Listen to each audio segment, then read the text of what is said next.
Ladies and gentlemen, welcome back to the Nerd Smash Podcast. I haven't done that in a while. My voice broke.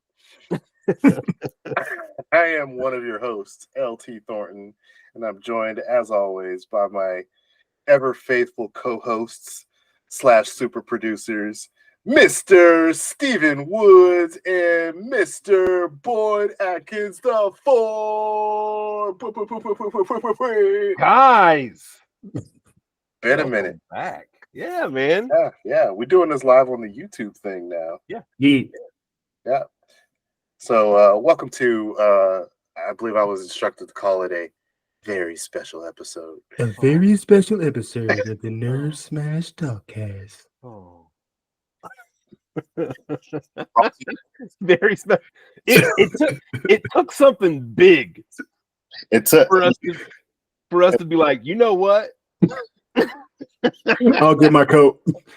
Yeah. Right. Now I'll tell you guys, it was almost Monkey Lizard Fight 2. Oh, and It was almost that. yeah, I'm about to watch that tonight, as a matter of fact. For the first time? No. Is it on Max? oh, that's No, true. It's digital. A digital. Okay. Yeah, Now, it came tell out me when that come on Max. Yeah. Because it's not worth. Oh, absolutely. Whoa. Well, you let me finish. It's not worth home money. It's absolutely worth theater money, but Okay. I'm not paying extra for it. I'm doing streaming, and it will loop. I see. Oh, Well, I was lucky get enough it. to get a $25 Voodoo card for the old birthday and pick Ooh. that bad boy up for $25. So Nice. yeah, it's very nice. Shout out to John.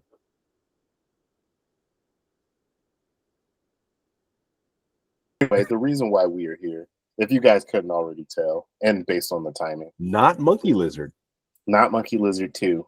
not Monkey Lizard Dog. Monkey Lizard Dog? Yeah. What was the dog? Oh, come on. I think it's a spoiler. But Yeah, you don't want to say it. All right. because You mean- I know who he's talking about. But Right. Am I right? It's like a little happy family. Yeah. Yeah, I read that movie as Monkey Lizard 2, the squash match. Yeah, it was a squash It match. was a squash match. The main heel was built up and then just squash. The main heel in that movie was Dolph Ziggler, and Oh.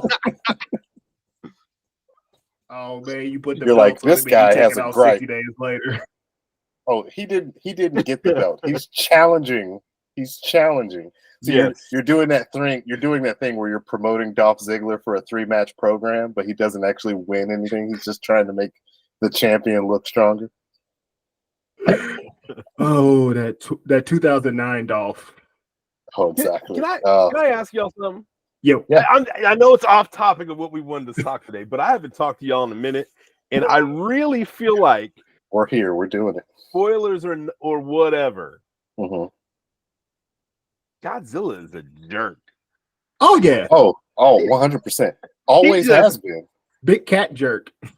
He walks over people's homes. Well, I mean, sometimes things are just in the way, but when he goes to seek out beef with people who ain't got no beef, No, you don't understand. He seeks out things that are in the way. no, I'm talking He's about fundamentally still specifically doing the for right this thing. movie. He was like, I want that. I'm gonna go get it. Yeah. You think houses are going to get in the way of that? You think people's homes and livelihoods? I'm just talking about like people chilling out in the Arctic Ocean. Yeah. Minding their own business. Eating their Hands. own fish. Uh-huh. Hands. Hand the Hands. clock. Wait. He didn't even have beef with that guy. No. He always knew he was there, but he's like, nah, Exactly. we revving up. I Yeah. need to drop you real quick so I can steal the juice, Yeah. and then I'm gonna take a nap in your crib. Yeah. took his That was chain. a polite way of saying He I'm took his going to chain. murder you. I'm going to steal Took your his chain juice. just because he wanted it. Yeah. And also, my absolute favorite thing is Kong appears. What? like, Hey, bro, you say Oh, something? no, I just he got didn't. here. No. no.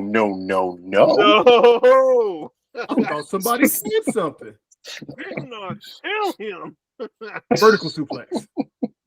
Y'all better not be in that kitchen. Just Did I does just it catch smell you like- being outside? Oh, you outside? oh, you outside. He outside.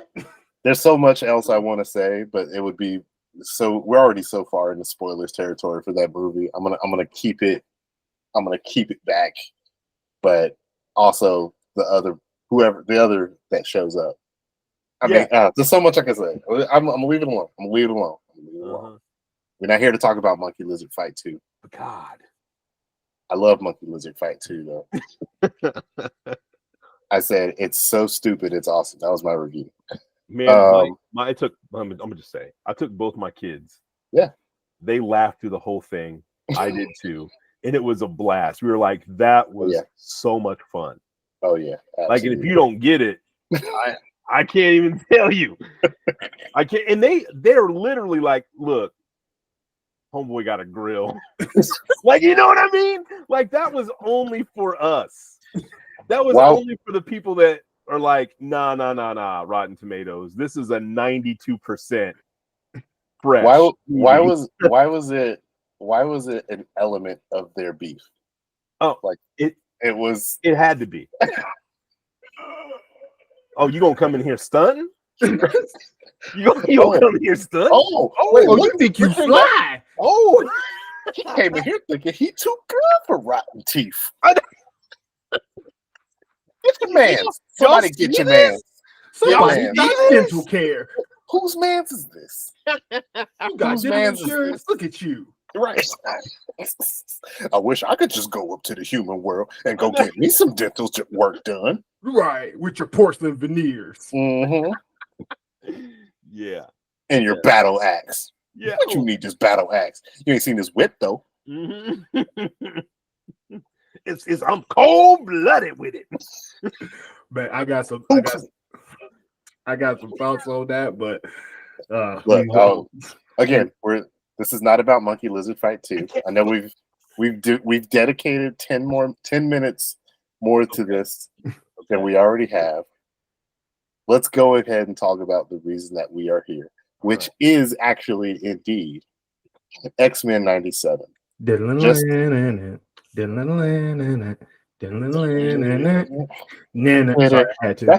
actually a perfect way to start, okay? Because how did this show release to the world? They said, here's the new theme song.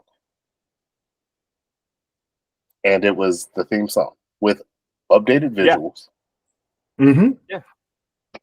Weekly updated visuals. Weekly updated. Oh.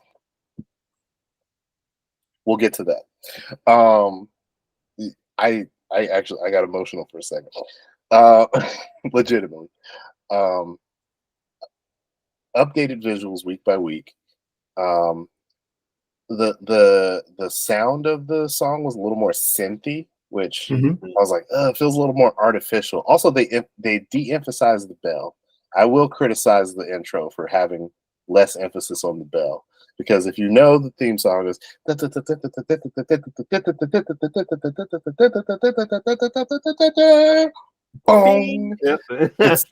it's glorious when you hear it. I even compared the two, and I'm like, yeah, it's definitely more bell in the original. But no complaints about anything. We got Morphin. Man, come on. Bishop. They got rid of this. This is how I knew we was on to something special. When I saw Bishop and he didn't have that Dusty Jerry curl, I was like, okay. Someone understands. I feel like, though, man, out of the gate, it was something different. Different. It wasn't like you know what that difference was? Tiny.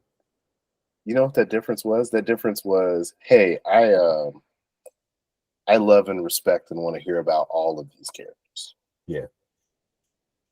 Yeah. Show me why they're all great. I feel like it was. What's that?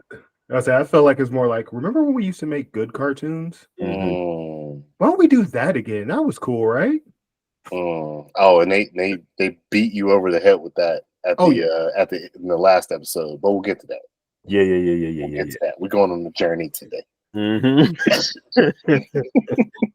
Yeah. So the intro comes in. Did you guys? I saw the intro online first before I watched the first episode. I didn't. Okay. I didn't. Okay. It just hit me raw. Because I was like, however this intro, like I saw it on Twitter. I was like, however this intro hits is going to quickly tell you what this show is. And when it was that, I was like, they get it. Yeah. They get what it was. Let me ask both of you this, because I really want to know. Mm-hmm. Leading up to this, how did you feel like this was going to go? I felt it was in good hands. It had the what if budget. Okay. They threw money at it. They threw money at it. They brought back mostly the original voice cast. And everybody that they couldn't bring back, I swear, was like a pitch perfect recreation of the original voice actor. Like Gambit was not the Cyclops too. Like, right. I actually think this Cyclops maybe a little bit. No, I won't say that. You could barely tell the difference between the two. The only one I could tell like noticeably different was Rogue, I think. Yeah. Yeah. Well, that's the one I was going to say, that it was like, but it wasn't distracting. No, none of them. Please don't take that as a negative. Yeah. Because it soon passed, quickly easy. Gone. Yeah. Easy. You hear Storm give one speech and you're like, I'm back.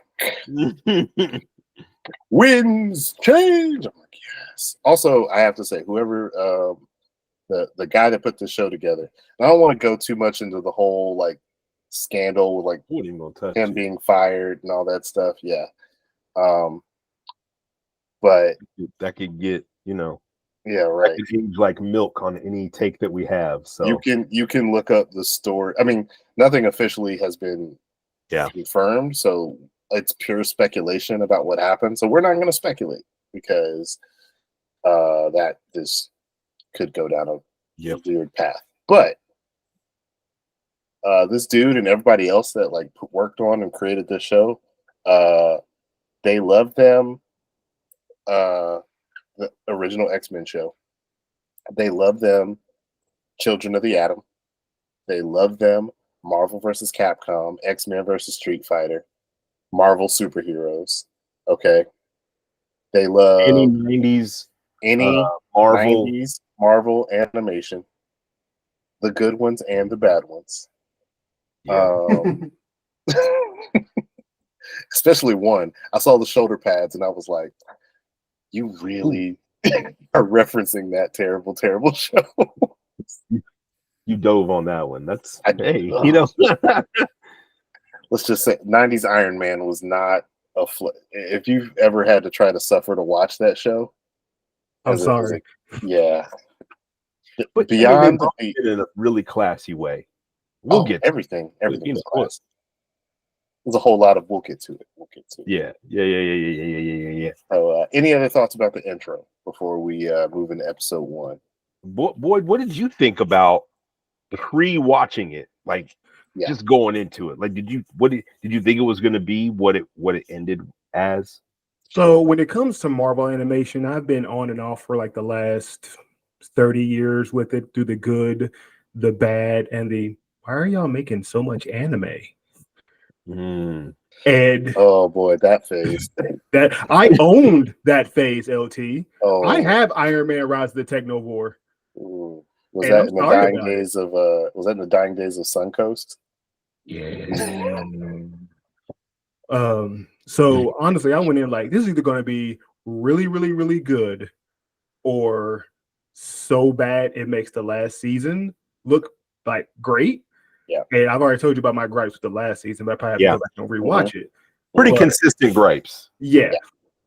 And I'm like, okay, well, go in with zero expectations. That's how I went in. My bar was what if. I said if it hits what if, it's good. Because I like what if. It's not like crazy rewatchable, I think, but I have a good time with it.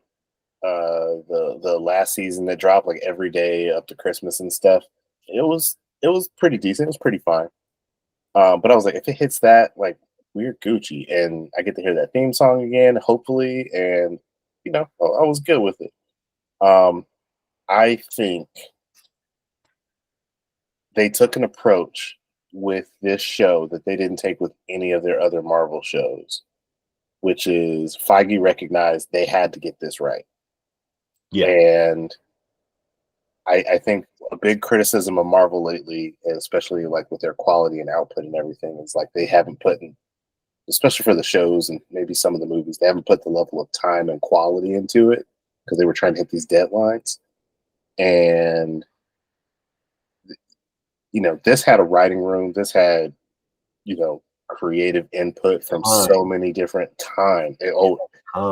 They had to stick the landing on this thing because this is what's going to get people jazzed about X-Men again. And mission accomplished. Right. Yeah. Number one trending thing on Disney Plus for what, 10 weeks straight, 9 weeks straight? 9 weeks straight. Yeah. And deservedly so. Like, as somebody absolutely. who is constantly going on Disney Plus, seeing what's new and trying to like watch what's on, what am I paying this monthly subscription for?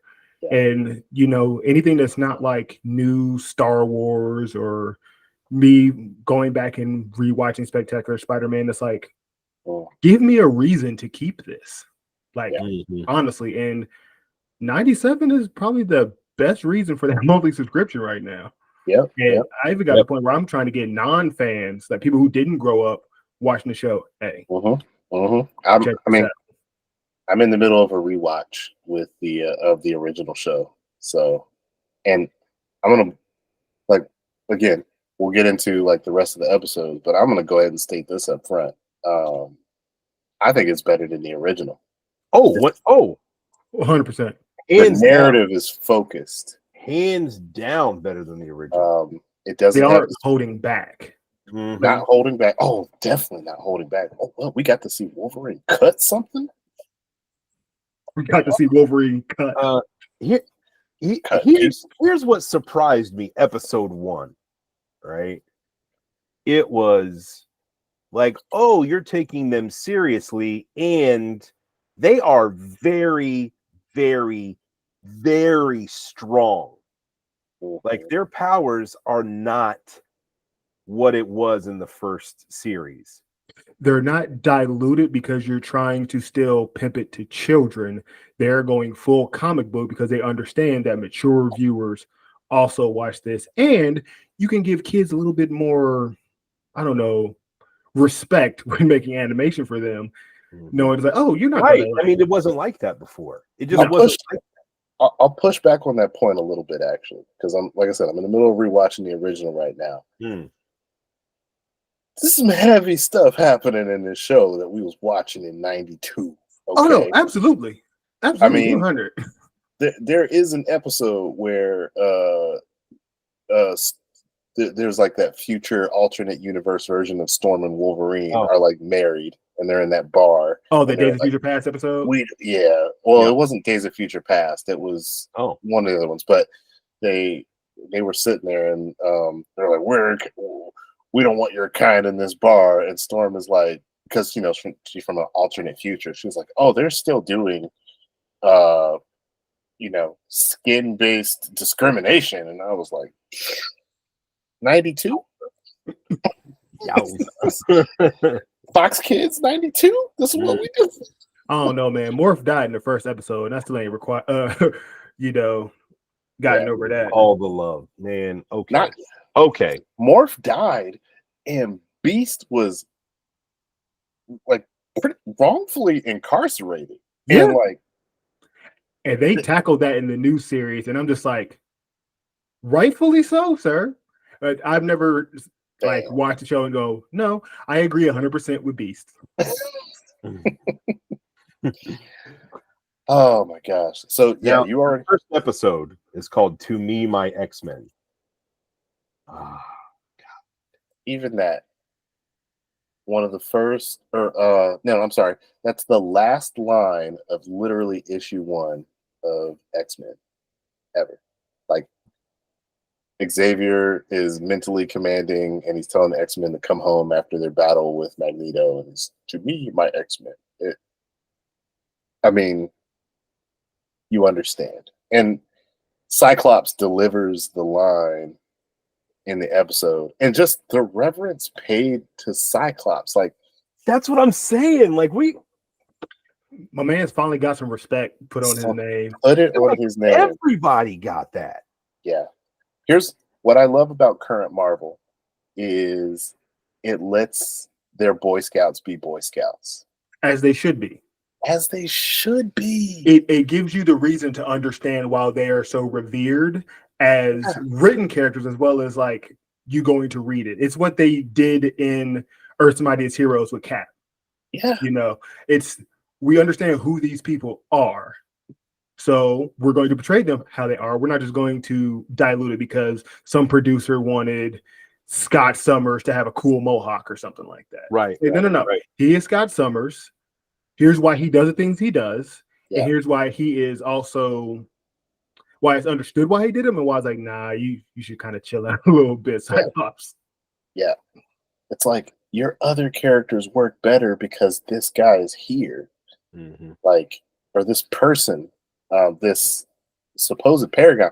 And they're not afraid to give Scott his twinge of darkness and moral ambiguity and conflict.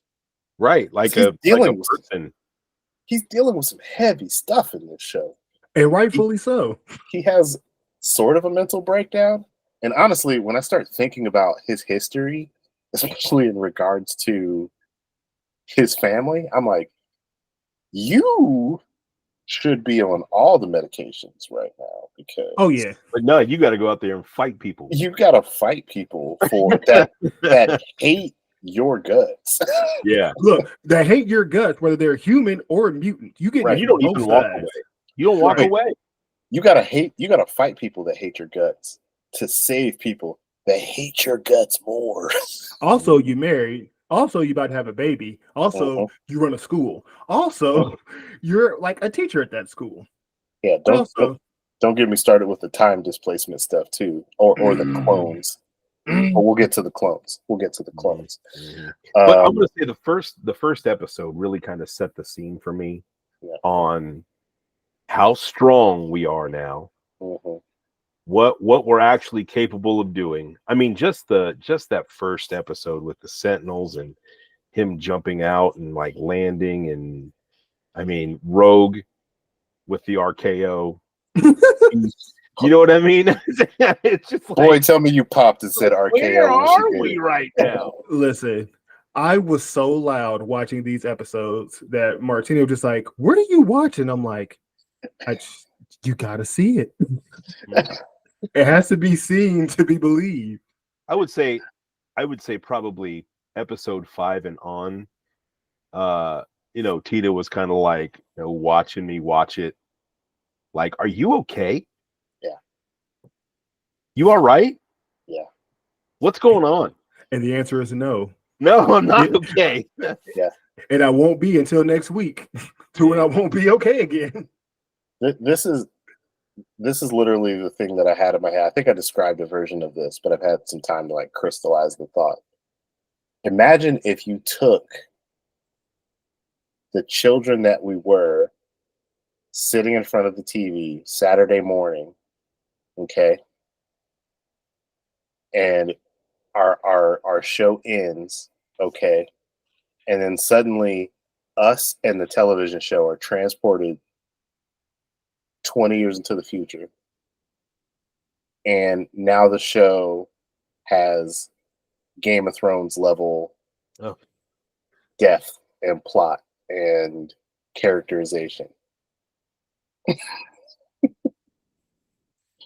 Like if they took Captain Planet and turned it into this environmental legal thriller or something, and we're just sitting here like, Oh my, what's gonna happen next? oh, How are they legit? I'm like, how are they going to recover from this next episode? Like, I'm literally not even as a joke. Like, what what is going to happen next? This is why it's quick side tangent.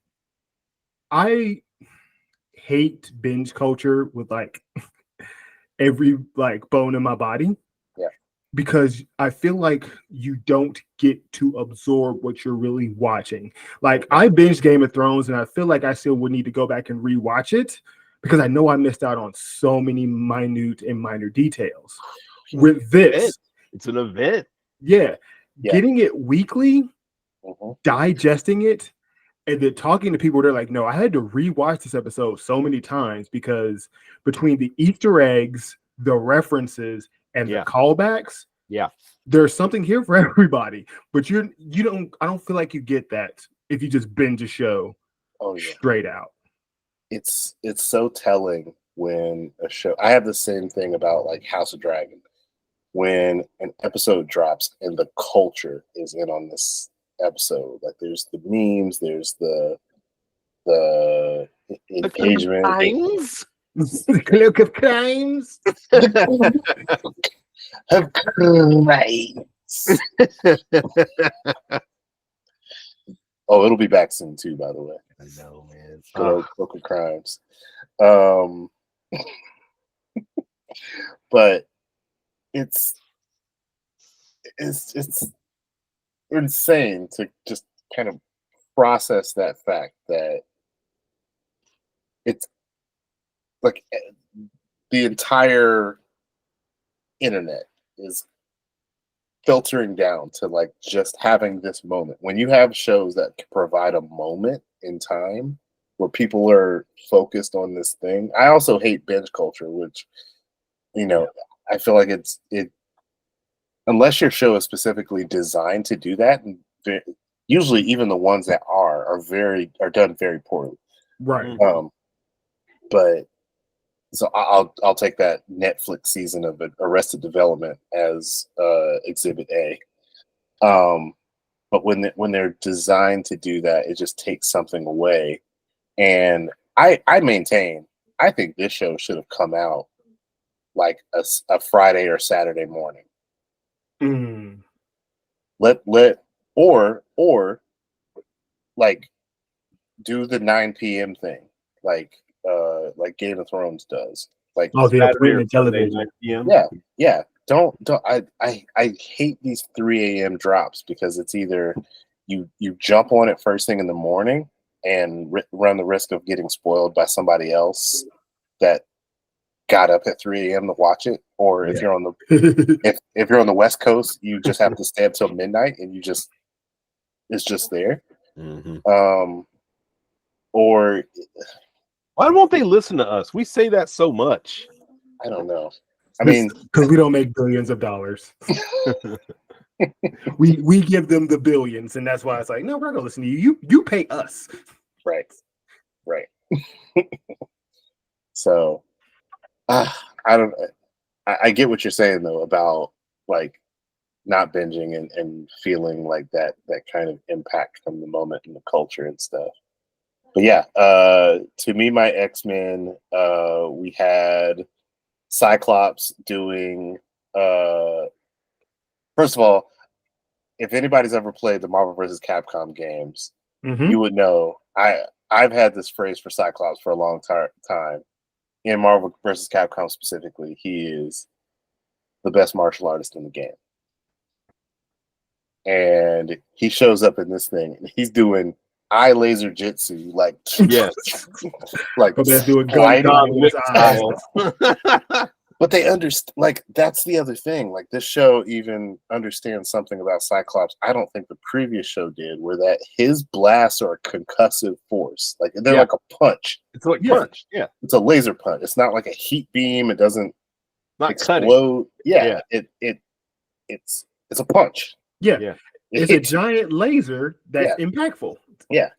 And so I remember he did the shot with the knee, followed up with like a overhand, and then skated back. And then like I was like, yo, this junk is Correct. fire, bro. Yeah. And then you end it with, what? Wolverine Gambit riding Death Claw and Beast piloting a mech, and then Storm walking in and Omega level mutant detected. Oh wow. Her turning the sand to crystal. Jeez, dude. When I tell you, when I heard the words Omega level threat detected, my 36-year-old body let out the biggest squee that could probably only be rivaled by the Wilhelm scream. Yeah. And my girlfriend, who is just, she's working from home, she's like, "Are you okay?" And I'm like, "No, this is great. You just I don't had a get it." guttural sound like, oh. I was like, oh, this show understands how much of a problem Storm is Yeah. for anybody. Storm's like Thor. Sometimes for the story to work, you got to put Storm over here. Yeah. Mhm. Right. They did Yeah. a good job. They did a good job. We got to take her out of this equation for a minute. You ever notice when you're Too watching strong. you ever notice when you're watching these stories, you're like, for this plot to work, Thor needs to be over here. Yeah. He Yeah. need to not be here for a little bit. Thor Mhm. come back. When Thor come back, Thor will be good. Yeah. But for now, Honestly, Thor here. the show has so many of those characters, you have to do it like at a time. And when they do it, I actually don't get upset like I used to when watching the 90s show. Because it's like, man, again, why are you always screaming and passing out, Gene? Come on now. Oh man. Put the Oh respect man. We're gonna back talk on about Jean that. Grey. We're Put gonna the yeah. Oh, 100% redeemed, Oh. in my opinion. Oh. Yeah. Yeah, there's a 7-minute compilation of Jean fainting from the original show, and Oh, even I don't like rewatching it that. now too. Even rewatching the original show now too, I remember Jean was like, there was a couple of guys with sticks that were like standing in front of her, and she's holding them back with her mind. Then it cuts to Cyclops. Then it cuts back to Jean, and she's on the floor, knocked out. I'm like, what? That's They had not, those sticks. guys with sticks are not a problem. Nah, Believe man, me. you don't know how strong them sticks was, bro. Her psyche couldn't take it. Hey man, them Wow. sticks bad, bro. Them sticks It was some bad. animadium sticks.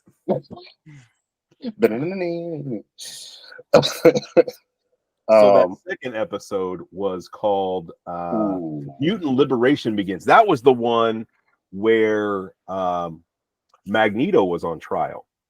Yeah, well, so the end of the first right, episode was Magneto showing up and being like, "Yeah, I know Xavier's gone, but like, this is my school now."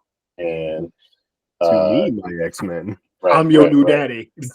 And then he pulls up in probably his worst costume from the And I loved it. ever. No. And I Oh, loved it. No. Come on, He man. should have. That costume He and gets that the hair to gloves me. like, oh yeah, I'm That- about to be sassy. The dinner gloves. The dinner gloves. Yeah. That's what we do in The Magneto. purple dinner gloves. Yeah. The long scarf. Yes. Big sassy. Aaron Lyncher. Big sassy. Man, He every was anime right. He was antagonist. Oh, I'm yeah. telling you. in live. I love Magneto in this. Like, he- Like, what do the kids call it now? He is serving what? Sassa No frat. I comment. don't even need to say it. Yeah, no, we get what you're saying though. He's absolutely doing that, and I was like, this isn't even a one episode thing. Like he's gonna rock this for a while. Mm-hmm. But yeah, like they're like, hey, you should you're kind of a world renowned terrorist, and you can't just pull up saying, I'll lead the X-Men now. So let's put you on trial. That's a Yeah, problem for us humans. Yeah. Yeah. Also, stop pulling up on Magneto with Sentinels. That's rude. Bruh. I mean, You're going to show up to the magnetized mutant with giant robots, and you think it's going to end well for everyone. That's like showing up to fight Hydro with fire. Why? Right. Why are we doing that? Right. It's just like, come on, man. Let's make better choices. Do better. And he says that because he stands trial. There's a very politely. very politely, more polite than you would expect from Magneto, although he is being a bit of a jerk about it. Yeah, he is rightfully so. He is still Magneto. There is a Yeah. There is a slight insurrection. Uh-huh. Slight. Just a slight one. Visually. It's a smidge of Very, betrayal. Very, that's something. So, there may or may not be evoking certain imagery. Yeah. With that. Certain callbacks. I don't know. Yeah. And I was a little mad that, some dudes with some laser pistols was getting the one-ups on them, but I understood what they were trying to achieve with the story. Like, oh, the X-Men are trying to protect Magneto because, they're trying to give him a fair trial. They're not letting people disrupt this process and everything. And then Magneto is about to get shot, and then Storm gets shot by this power-stealing gun. Mhm. And Magneto is like, oh, Flips no. out. For the plot. My man said, "Oh, not see." When you have an eject button in space, you get to say your piece. And that's what he did. My man, this is the only villain where he could kidnap a partial amount of the UN, take them to space, and politely threaten them. If anything like this happens again, don't make me regret your decision of letting me live. Right. Pray, One of the Pray. most fire lines of that show. pray I do not have to be who I am. I'm just Don't telling make me. you, for the sake of everyone, Mm. I'm doing good now. Like, Don't I'm turn living me my back to the peace. old me. I will bring it down on you. I'm telling you this right I promise. And after You that know point- me. right? What You makes me could mad know is me. wait, hold up. What makes me mad is that lady with the glasses was there for like the whole thing, and she low key was still kind of in on it. Yeah. Oh yeah, oh yeah. Yeah. Which is why I didn't So buy many her face images, turn. bro. So many. Just you just that's something. Y'all are Man, yo, for real. We'll get to it, but she had that line where she was like, this bad thing was happening, but she was like, you know what? I was looking around. Nobody was surprised, and I was like, Mm. the show too real. Yeah. Too real. Right. And the thing is, Right. after he said that line, it wasn't is he? It is when are they going to mess up? Right. What's going to happen to It make this was man very snap? faithful to the core of what X-Men is. It was Yeah. very, Yeah. People might say this or that about it, but read up on Yeah, it. it is this guy who has been through. I'm not even going to say through a lot. This is a character whose childhood was around Nazi concentration camps, and he ends up being a mutant, so he's double hated. Yeah. And throughout his life, he's had multiple people try to murder him just for being different. And the fact that he ends up being the most strongest of the who want to be murdered, he hasn't killed you yet. And you threaten him. You try to put him in jail, and you watch one of his comrades get defenestrated. She didn't get put through a window, but that is the only polite way I can say what happened to her. And he's like, so we're not letting this happen again, okay? If it does, that's on y'all. And then I feel like they rolled that into like that very heavy visuals. They rolled that into something super fun for the next episode. Oh, I mean, so That was what the Motendo. Oh no. Fire Made Flesh. Oh, Yeah, is that the next one? Yeah. Because Yeah. this episode ended with You're right. You're the right. second Gene showing up. And I was Yeah. like, I immediately freaked. I think I went on in our group chat and whatever. I immediately freaked out. I was like, y'all, we're doing Madeline Pryor. We're doing Madeline Pryor. We're doing Inferno. That's so We about deep. to. That's so deep. Well, because it's deep, but also it totally fits with everything because Cable has always been in the Mhm. original X-Men show, going Yep. back to like episode 5 or something like that. Like Yep.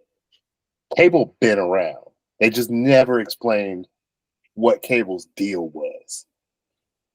And I I had to sit and think about it. I was like, yo, did the original show not actually go into who Cable is? No, because I didn't find out until I was an adult. That's pretty complex. It is.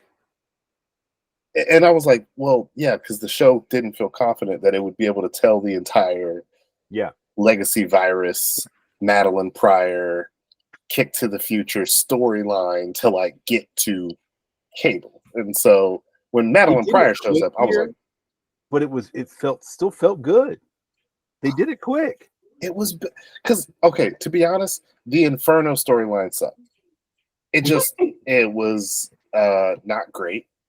There were elements that were cool, but like, you know, oh, Madeline is possessed or something, and like they summon all this magic stuff, and it's just like, yeah, but like, what are we doing? That doesn't align with any of this stuff.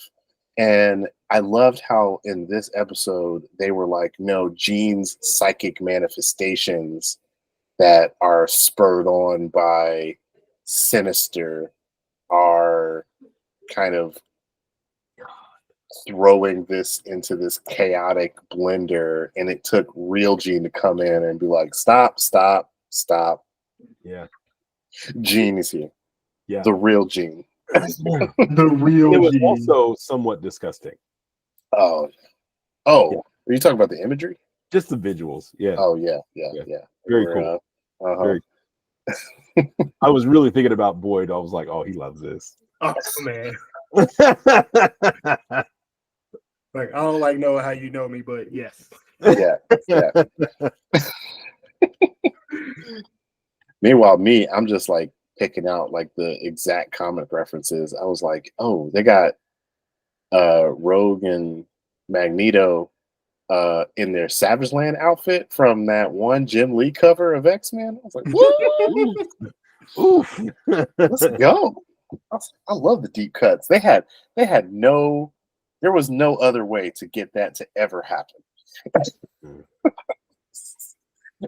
This iconic Rogue and Magneto cover of X-Men from way back when, and they were like, we're doing this one. Here it is. Here it is. Boom, done. Moving on. Anyway, also Madeline got a Magical Girl Sailor Moon style transformation sequence. Yes, Not the she only one in this show. No, there's several, and I love all of them. There was a really good one towards the end. Yeah, there is absolutely a really good one, which I felt like should have some kind of Beyonce soundtrack behind it. When it was... There's also one that reminded me of like I don't want to call it morphing, but you guys remember Ronin Warriors, the way they used to get their armor? Yeah. Ooh, there's a character. I'm curious who you're talking about with that one. Literally last episode. Like, think about who had a transformation last episode. Yeah. Yes. Before we get to it. Oh, yeah, you're right. I was thinking good, but you're thinking bad. All right. Yeah. So yeah, the Magical Girl sequence, the whole Jean Madeline thing. At the end, she just randomly says, "You can call me Madeline Pryor." How'd you come up with that name? That's weird. Anyway, it's almost like it's supposed to be your name. And then we transition into Motendo / Life Death Part 1. Yeah. So, am I the only person that liked this episode more than the internet? Because I see a lot of people like it's one of the weaker episodes. I'm like, for one, it's episode 4, and for two, I like all the callbacks that happened majority of that episode. Yeah, yeah. I mean, there was a ton of. They literally played Children of the Atom in that. Sure did. Come on now. I was like, well, we just doing direct and beat them ups. I know. Oh man, Mojo back. Nobody wants Mojo back. Everybody wants Mojo. At first, I was mad that we were getting Ozempic Mojo, but BBL Mojo. BBL Mojo. Like BBL Mojo, and that's the end. They were done. 100%. Oh man. But they plumped him right back up at the end. Yeah, I was happy. I was like, there he is. There's my boy. The only thing that would have made it better is if we would have gotten Arcade. I feel like we should have had Arcade. Hey, we about to get another season, so here's hoping. Yeah, I mean, it can come around for sure. For sure. I need my murderous game show host. Give me Arcade. Did anybody else pop when I need Osiska showed up? Oh yeah. I'm like, who showed up? oh, Osiska, old the Jubilee copy, played by the original voice actor. Oh, yeah. I'm probably pronouncing it wrong because I'm a X-Men novice, but I know who it is. I know who she was played by, and I knew it was great. Yeah. Oh man, that reminds me of who I just found out. The one of the cameos in this last episode. I was like, that's a good one. Sorry, total tangent went on there. So that was the first part with Jubilee and the life death, and then the second part we were dealing with Storm and Forge, and Forge helping Storm kind of try to get her powers back and stuff, and it was more like mentally blocking her and everything. He helped her with his sage wisdom and old hickory. Old hickory. My man's is so rustic. How are you a rustic tech genius? This is great. Right. I was going to call him a technopath, but that's not what he is at all. No. But yeah, it's 100%. It's like he's literally like the opposite of Beast. It's like Beast is the mutant who looks like a mutant but is very technically savvy. But Forge is the mutant who isn't, doesn't look like a mutant, but it's like, I could take this old radio and a couple of parts and make this super sweet leg. Right. I just think about it. Right. And I did it. His brain is like, I'm so obsessed with this stuff that I need to be over here not doing that, please, because clearly look what happens when I do it. I make the collars that led to the gun that took your powers. Which got him that slap that he deserved. There was so much. I saw so many people like dialoguing like fake like Forge and Storm conversations, like, man, you know better than this, look at us. We us. We us. We all we got. We do not need not we all we got. She's looking at Forge like, Forge. We do not need extra help for the government to control people. Forge. Reminds me, I think it was like episode 8 or 9 where he's talking to Beast and she just comes up and puts the kibosh like, nope. He's like, stop. Nope, understood. Okay. Next. Literally that thing. Literally what would have saved the world in Age of Ultron if somebody would just been standing next to like Bruce and Tony and like, what are y'all doing? Stop that. Whatever you're doing right now, don't do that. I feel like y'all doing something stupid. I'm here to tell y'all to stop. Tony, you should put an order for pizza. Anytime the two of you go in a corner and start whispering, you get neck slapped. That's what's happening. You gotta keep them separated. It's like, I don't know. We'll keep a squirt gun on me, like, right? No. Yeah, put Hank in undisclosed locations where Tony can't track him. Cap's like, every time I turn around, you making a new evil robot. Not every time. Now hold on. That only happened 3 times. The 4th time's gonna be different. All right. This is what I learned. And this is how he's not gonna turn on us. But yeah, Cap's like, let me tell you something. Solid episode. Thor, I don't saved think your butt right here. Yeah. I think we lagged a little bit. Oh, you there? No? Caught up? Yeah, I'm still here. Yeah, it lagged a little bit. So do we talk about episode 5 or just kind of? Oh, we're doing that. Right over that, or episode 5 is a 1-2 punch that I think could rival most TKOs because my feelings were so hurt. Yeah. In multiple ways, right? Oh, absolutely.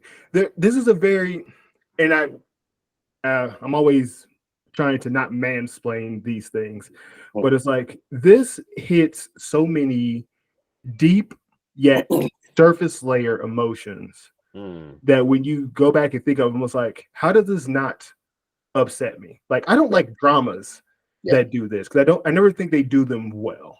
Yeah.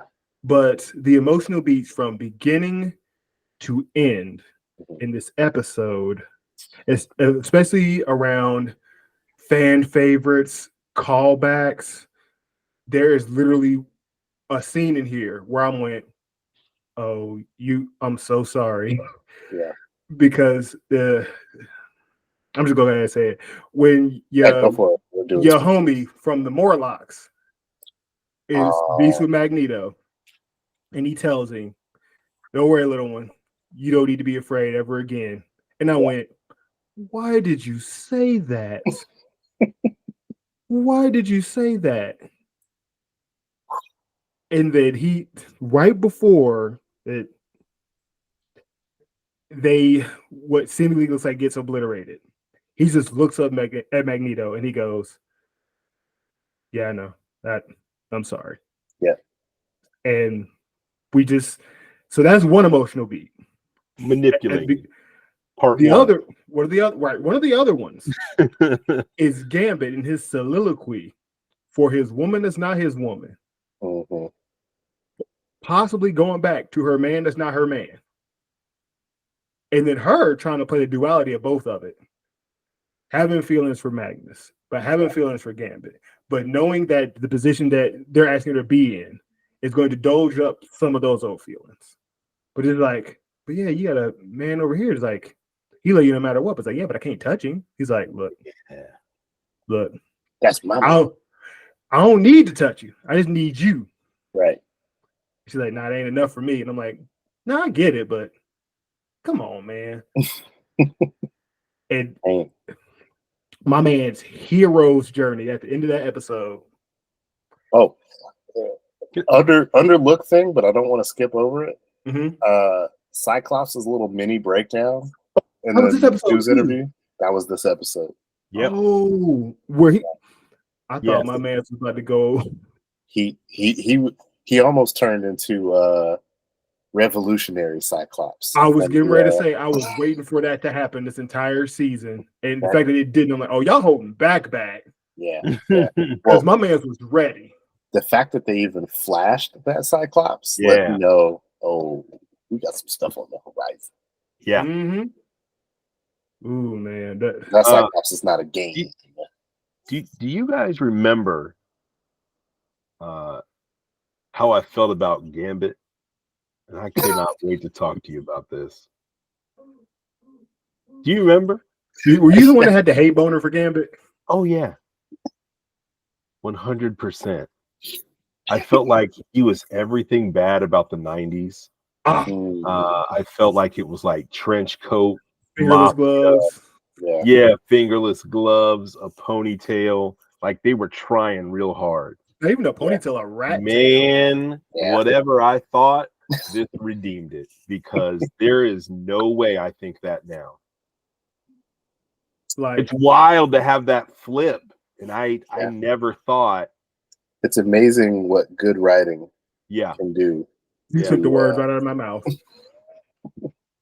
This is what would make me want a Gambit movie, not Gambit's character from 30 years ago. No. This right here, this deep, articulation of his character, the bandit from the bayou, the criminal Cajun, like with the heart of gold, but stepped on.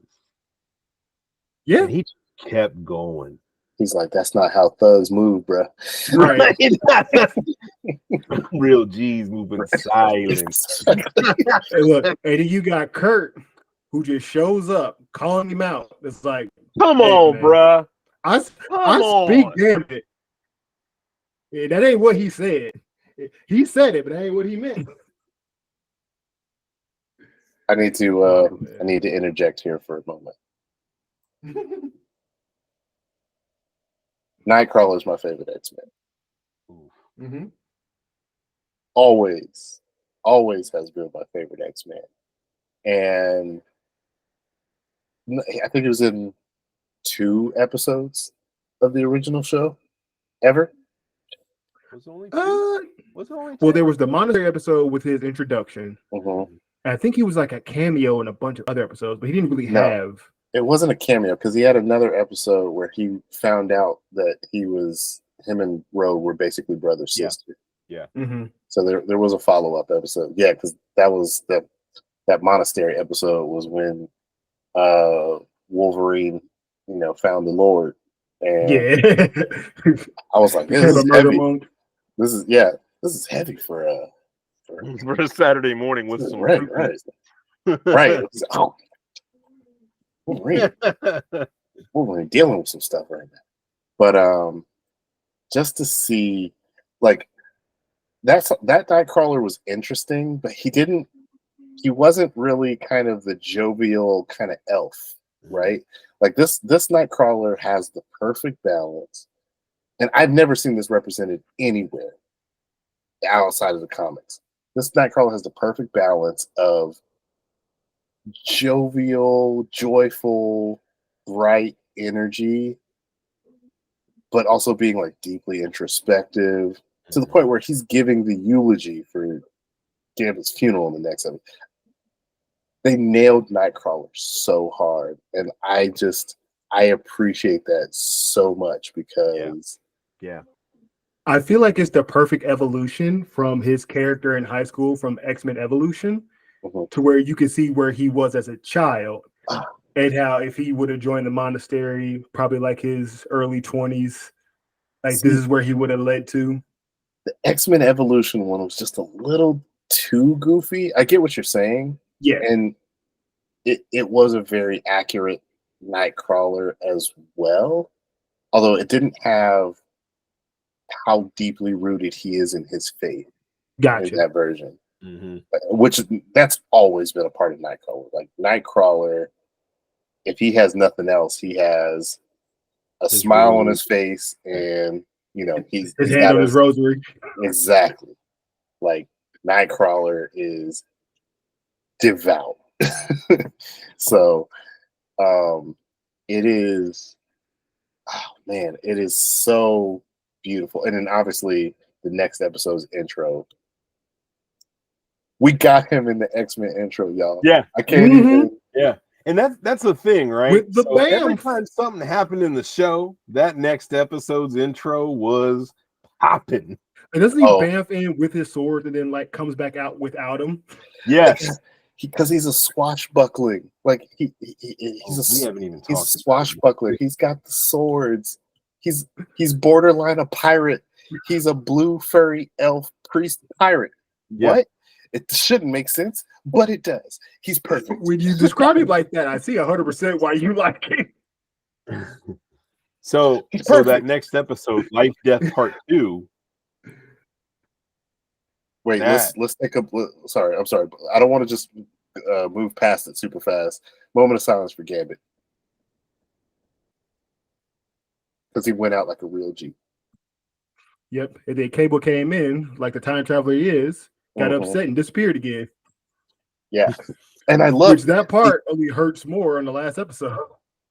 they used. Did you see? So they used the MCU there because they Yes. used the what if like absolute moments in time that cannot be. They can't be broken. Yeah. Yeah. Yep. Every time, and he said in a later episode, "I tried over 200 times." 200 times. That's Let's fantastic. go, man. Let's go. So good. Anyway, shout out to Gambit. And Yeah. then we moved into Shout out to Gambit. Life Death Part 2, Mm-hmm. where Storm, who is the moment, Who is the truth? is the truth, is the moment. She is that mutant. Who is the Cargill? Mhm. Right. The big woman. The big one. She conquered this adversary deep. I'm gonna be honest, I didn't like the original Life Death comic.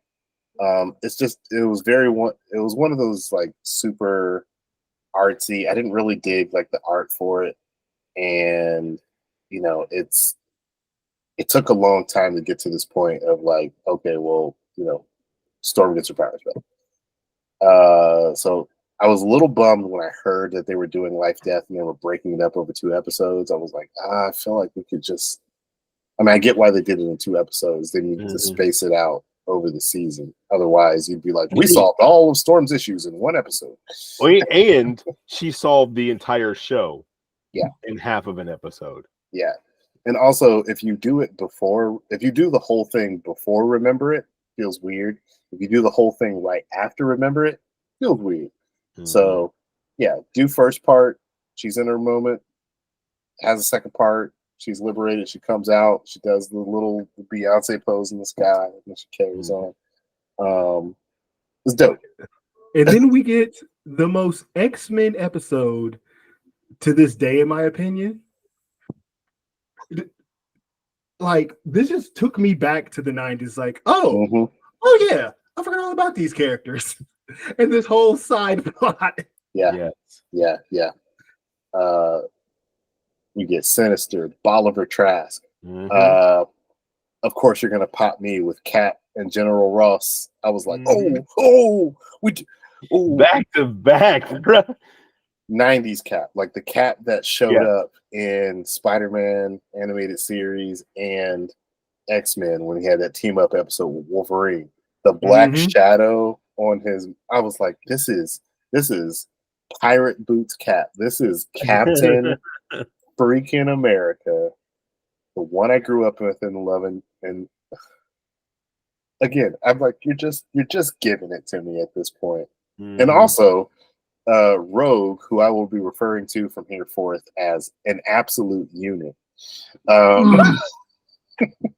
What do you do? It's a problem. It's a problem. So many problems on one team. It's a whole problem. She was like, nah. Everybody gonna die. Like, what do you do? How dare you go and murder the Cajun our friend zoned? Right. I was coming back for that Cajun. That's my man. Y'all keep sending these sentinels out here to get. She was like, yeah, I'm gonna kill them all. I don't care. Yeah. And Wolverine was like, hey, somebody had to say it. Right. He was like, well, I mean. Wolverine, worst instigator in the background. Like, I don't know, man. I'm just saying. Me and Morph over here talking about like. I mean, I get it. Yeah. I mean, I ain't gonna tell you no. I'm just gonna say, point to him. I got you. No. I don't know. Maybe run it. I don't know if you know, but I'm about that. I stand on business. You stand on business? Right. Maybe run it. And that's the essence of it all. But he was like, well, I mean, it's bad because this was also the episode when that reporter was talking to Beast, and Beast was like, he quoted MLK, and he was like, I don't know, maybe y'all don't tolerate us like that. God. And I was like, y'all got beasts? Y'all got Beast questioning some stuff? And he hit me with literature? Nah. Oh, man. This reminds me of why Beast was like my favorite character from the 90s. Yeah. He was Murder Frazier because he would be Frazier until you make him mad. And not like the Hulk, but like, no. And the whole building has to come down. Well, and you and the show, either this one or the previous one, they haven't shown like pissed off Beast yet. Man, I thought we were going to get there. Oh, I knew we weren't. I really thought we were going to get there with the things that developed. I think it's in the next episode. They're saving. So this show is already confirmed for a season 2. Mm-hmm. I fully believe at some point we're going to get Beast pushing that boundary and getting the cat transformation where he like digresses further. Yes. And that I've seen that art. Mm-hmm. It is that's like horrifying a mutation, right? It's like Werewolf by Night almost. It's a secondary mutation that he has, but I thought we were going to get there. It's his own fault because the only reason he has the blue fur to begin with is because he experimented on himself to try to reduce his mutant powers, and he ended up triggering the kind of feral transformation that he had. So the fact that like, and he becomes more and more animalistic looking in appearance, and it freaks him out at some point because he's like, am I like devolving into this thing? Like, what am I becoming? It's a very like race against the clock kind of werewolf type of it's such a cool arc for him, and I hope that they decide to like explore that with him, because Yeah. we need some more Beast storylines. He was so good in that episode. I think it was Mhm. next episode, Mhm. episode 8. Man. Mm. One thing I wanted to go back and say about episode 5 too as well. Did you guys hear Bo DeMaio, who's the creator of the episode, what he was saying about episode 5? No. No. So he said, narratively, he said, the reason why we did the season the way we did is because every episode before that is like light and fun and regular X-Men kind of adventures and stuff like that. And he said, and then episode 5, Remember It, and the attack on Genosha is essentially our 9/11. We're 9/11. Oh. He's like, Yeah, we didn't really. I mean that attack. You on didn't need to Genosha- spell it out for us. Yeah. Like, we got it. right. But like, he was, I guess it's kind of a reflection in his mind. The thesis was, it was a reflection of like us in the 90s versus after that. So he says- says like we're grown. he's saying the show is growing up with us over the Yeah. course of its own. I was like, that's heavy, dude. Mhm. That's heavy. And sure enough, the tone shifts Yeah. for the show after that. Yeah. You're like, oh, Oh, this yeah. show is not a game, actually. No, We're far not from it. playing. There are stakes. Mhm. Gloves off. What for? Oh my God, we're gonna talk about it. Mhm. Episode 8. Oh wait, so Oh, you guys are leaving out the big bad in episode 7. oh, When your man's now, I keep calling Magneto Big Sassy, but this serious version of Jeff Goldblum in Bastion Yeah, mhm. is hilarious yet horrifying wasn't it? Yeah. Because it's still the Goldblum, and you're like, I can't. Something is. Oh, it's like that. Yeah. yeah, like the man who does it now, I forget his name. I know Theo James. who is like, he is one of those that guys that I Yeah. don't think I appreciate yet. But after this season, he's too young to be that smooth, dude. Yeah, Like, yeah. that career is going to go somewhere for real. it, and- oof. Let me tell you something too. People in the comics, they don't give a crap about Bastion. Bastion means nothing. He is literally the reincarnation of Nimrod.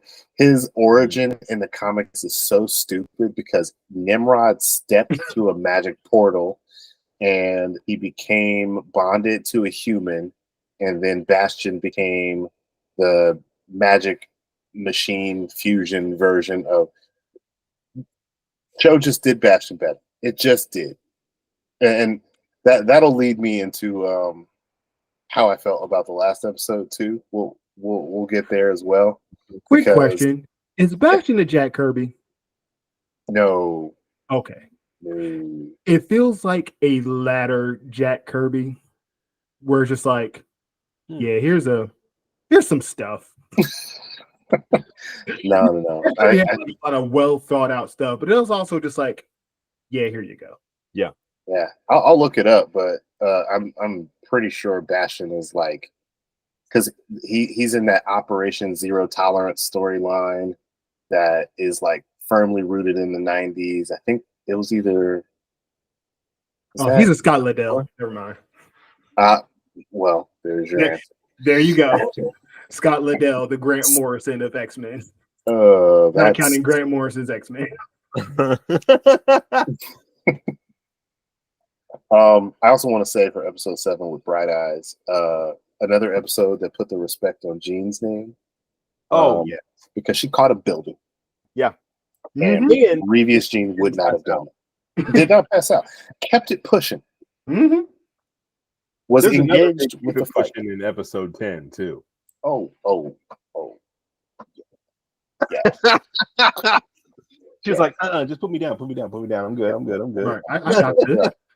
Don't touch me. You saw what I just did. Right. Yeah. Hands off. That wasn't effort. Yeah. No. I just did that. I can do that.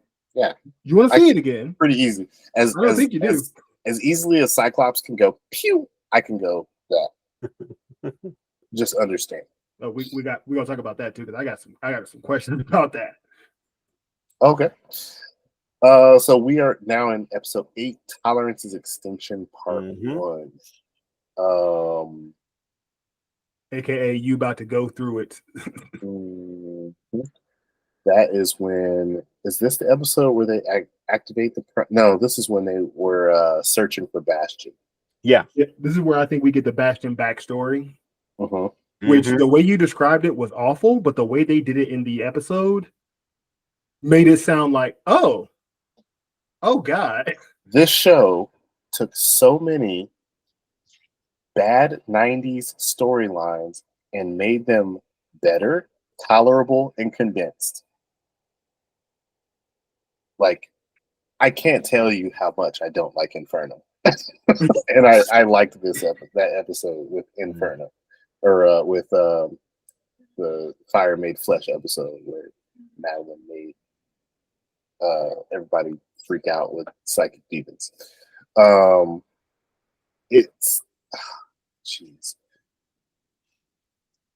like they did Bastion so well. Like arrogant,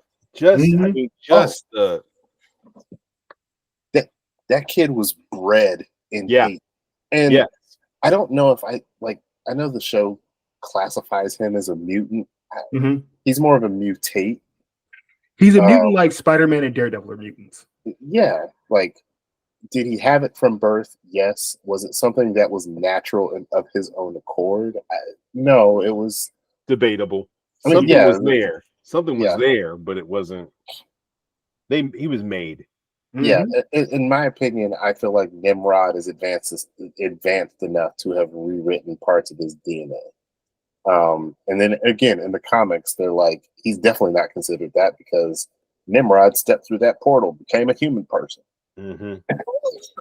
Which is just dumb. But I don't know. It's just so very good. The approach, and now I'm like, oh man, am I a Bastion fan now? Do I like Bastion? That's a weird thing to accept and admit because there was a lot of cool things going on there. Yeah. As evil as they were, there's still a lot of cool things going on there. My thing was, my man had so much hatred for himself and people who were similar to him that he made more people similar to him to kill those that were similar to him. So only people who were not similar to him will be left. Imagine hating yourself so much. Oh, never mind. I said the quiet part loud and the loud part quiet. Yep. That's it. You nailed it. And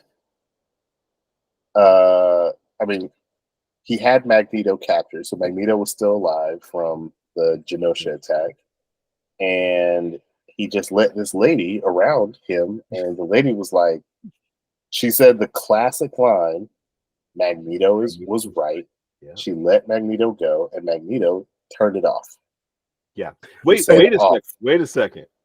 What? You also forgot about that cameo, all those cameos where your boy was like, yo, I don't think this is a good idea, but do you? Well, you're talking about the last episode. You're talking about the last episode. No, I'm talking about this one. On the about Silver Samurai? No, I'm talking about Doom. Oh yeah, we're just like not my cow, not my farm. No. Let me tell you Doom's exact gripe. Doom's like, first of all, I have no problem with what you're doing, except the fact that Doom will not be a party to genocide. That's not how Doom operates. That's not how I roll. You feel me? So Doom is observing, okay, because like this benefits me, but Doom is not complicit in your mass murdering of Mhm. any like races. Because Doom has a coat. All right, Yeah. Look, Respect. look. respect it. I mean, respect the code. Exactly, exactly. I'm not There's rules to the game. right. I'm not pulling up simple Yeah. parlor tricks. Okay, I'm not out Yeah. here with some petty hate. Okay, yes, I hate Reed Richards. I hate his guts. I would stab him in the face if I could, but I would be smart about it, and I would, it would be flowered, not whatever you're doing. It's gross. Anyway, Yeah. It's gross. Very Neanderthal of you. I thought we were Homo superior. Why? right, Why you acting like a man, Magnus? right. Yeah. Acting so man. Doom was like, Doom almost respected you. Almost. I'm out. Beep. Right, I'm ending this call. right. I thought you were talking about I wish I would have seen your face when that came on. Doom. Oh, Yeah. I'm trying to think who popped me harder. I want to say Was it Doom or was it Spidey? The Spider-Man. So this episode Spider-Man didn't pop me. Okay. Episode 10 Spider-Man popped me. When I saw the 90 design and Mary Jane, I was like, yo, Okay. that's the one. Jacket, t-shirt man. Great jacket. Unusually square chin, jawline, Spider-Man. Yes. Dude, street level Daredevil, cleaning up Hell's Kitchen. With the red and blacks and even that terrible 90s Iron Man design with the way too many lines and the three With shoulder the padded pads for armor. no reason. Yeah. Yeah, terrible. Hey, The Pop Warner football outfit. I'm glad they didn't let him take his helmet off shoulder because he had pads. that he Yeah. had that dusty 90s mullet. Just so many dusty 90s mullets back then. Why were we doing that? I love how in those two episodes, Silver Samurai's just like, Mm. Mm. Mm. It was he like, didn't even move. not going over He there. didn't move for two Well, he episodes. couldn't. He just stood there. Shout out though to the biggest winner, who is Omega Red. Omega Red is- doing it. Omega Red was in like also probably 2 episodes and probably is the most over guy from the original X-Men animated series. Omega Red is the ultimate warrior, but fun. That's so insanely accurate. I can't even. Yeah. Because it's just like, who's this big Roy monster that just hates this one guy?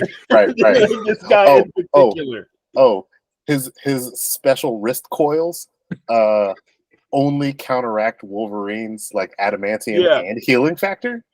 That's like the thing that he does. AKA Ultimate Warrior's tassels. Yeah. You know what? He's only cool because he specifically countered Wolverine, and that old show was like super all up on Wolverine. So you're like, oh, his perfect enemy. Oh, Gets jobbed out twice. this time. It's good old Omega Red. I'm glad he made a cameo. No Juggernaut though.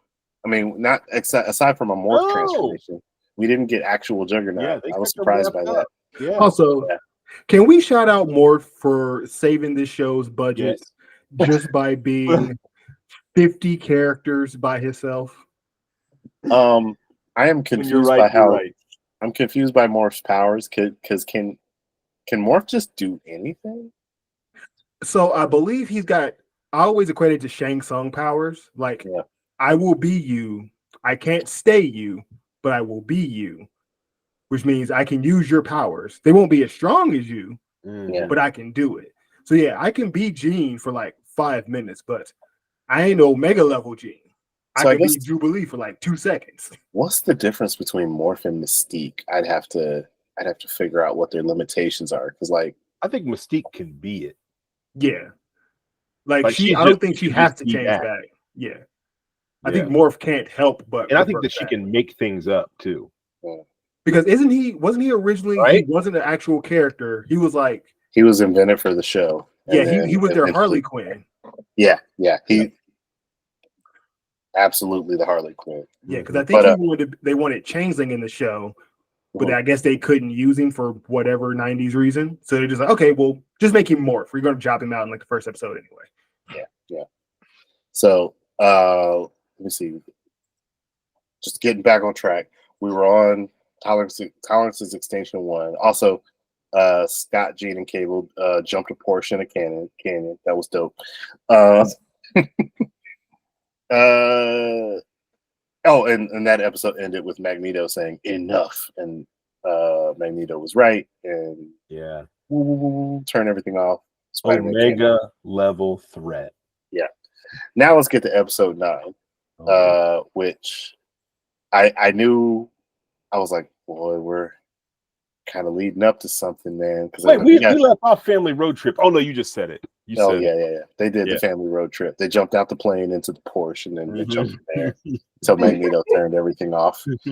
And I was like, ooh, they're gonna have to go confront Magneto. This is 90s storylines playing out because it's a result of Operation Zero Tolerance. Yep. Where is Wolverine? And And then it's like, let's take the man made of metal to go fight the man who can manipulate metal. There were 2 teams. You had an option. Yeah. What are you doing? Well, you weren't going to leave me with Jean Grey. We know how that's going to end up. Here's the thing. Everybody was like, is it a bad idea to bring Wolverine? Yes. Is there one person here right now that will not hesitate to drop this month? Yeah. Yes. Wolverine. Are those 2 people the same? Right. Yes. Wolverine. They are the problem and the answer. Yeah. Right. Great Simpsons reference. The problem, the problem and solution to all of our problems. Wolverine. Because it's just like, okay, I stabbed him. Yeah, but now he's going to remove all your like insides the hard way. As soon as this episode started with Wolverine going previously on X-Men, I was like, ooh, that's not a good sign. Nope. Because whoever says the previously has the significant thing happen to them this episode, I was like, ooh. It's like DBZ Abridged. You hear the intro from that person, he's like, oh, this ain't good for you. That's it's not a good sign. No.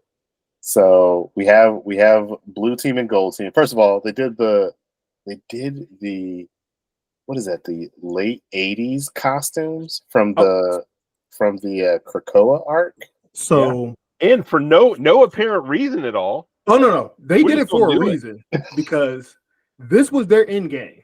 Yeah. They're like, we going out the way we came in. We're not going out with the original suits. But we going out with the varsity suits. It's also it's also the creators on this show.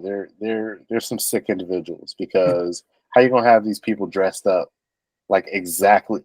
They're dressed up in those costumes. They're going to Asteroid M. Yep. This is literally Children of the Atom, the game. Yeah.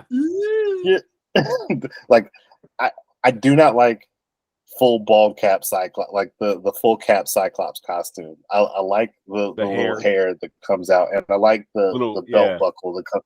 Like it breaks it up a little bit. Just the blue and the yellow and the basic. I was like, I hate this costume, but it is so iconic. You don't like Radioactive Man Cyclops?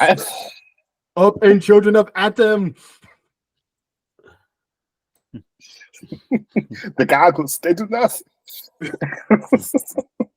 Sorry. Again, I got a question about them goggles.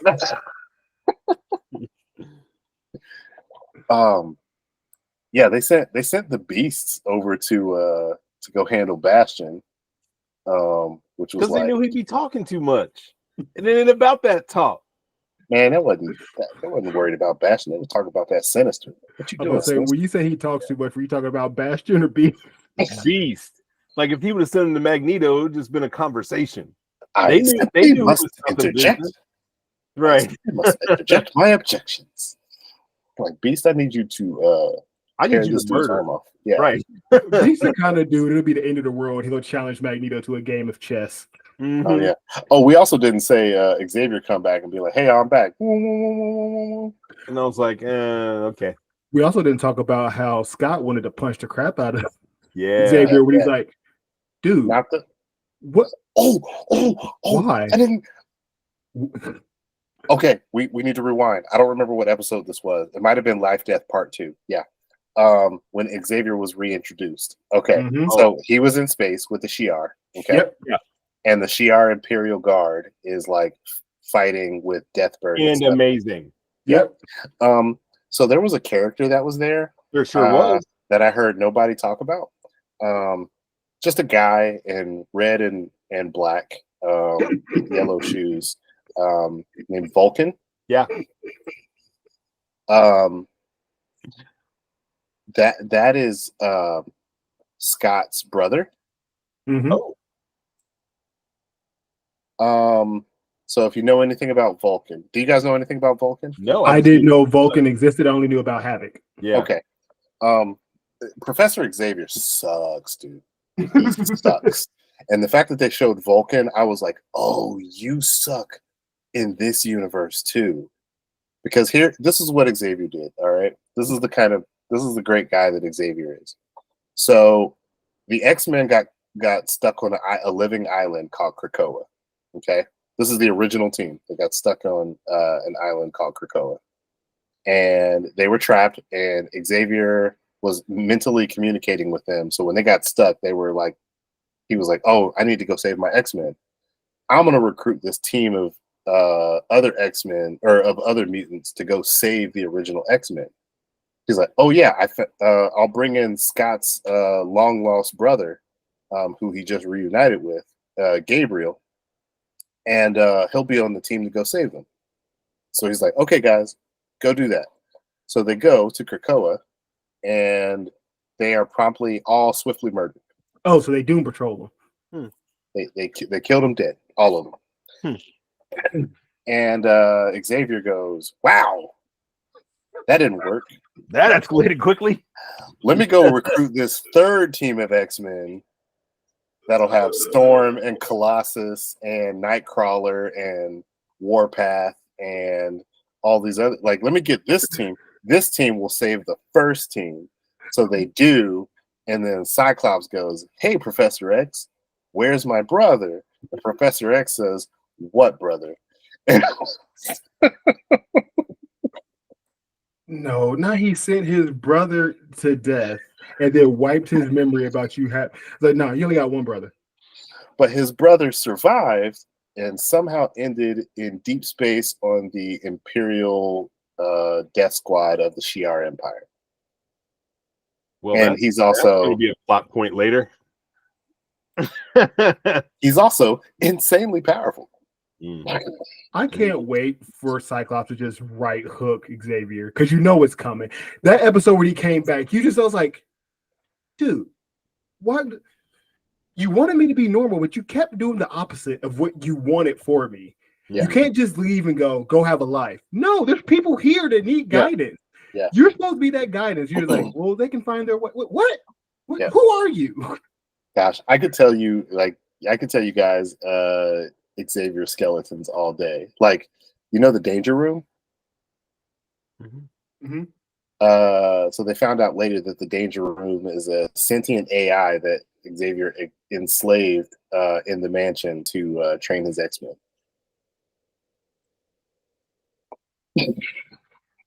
I was going to say, how could it be worse? But I think that's worse than what I thought. Well, no, because I thought it was going to be like, oh, it's another mutant he's mind controlling to create that. That'd be insanely worse. Kind of. But they're the same levels. Like an AI you're manipulating to create situations. Like you watch one episode of Star Trek, you just thought, yeah, I need some of that. Yeah, no. Like it achieved sentience and was like, oh, I think I'm alive. I feel. And he was like, no, you don't. Hey, bring some people in here. We're going to figure this out. You throw the scary things at my students. Where's Beast? Quit playing chess with that robot and get over here.